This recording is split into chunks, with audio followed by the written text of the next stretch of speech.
తప్పక లోకములో జరుగుతున్న కార్యాలన్నీ యేసయ్య రాకడకు అతి సమీపముగా ఉన్నాము అన్న సత్యాన్ని పరిశుద్ధాత్మ దేవుడు ఎలుగెత్తి తెలియజేయచ్చు ఉండగా, దేవుని సంగమా, ఆయన రాకడ కొరకు మనం సిద్ధముగా ఉన్నామా అని ఒకసారి ప్రశ్నించుకుందామా?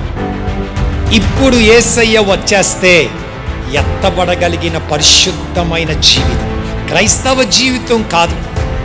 I'm not at all talking about క్రైస్తవ జీవితం గురించి, క్రైస్తత్వములో ఉన్న నీ సీనియారిటీ గురించి నేను మాట్లాడుతున్నాను, లేకపోతే పరిశుద్ధాత్మ దేవుడు అడగట్లేదు. ఆయన అడుగుచుంది, ఇప్పుడు యేసయ్య రాకడ సంభవిస్తే ఆయనతో కూడా ఎత్తపడగలిగిన పరిశుద్ధమైన జీవితం మీకు నాకు ఉందా?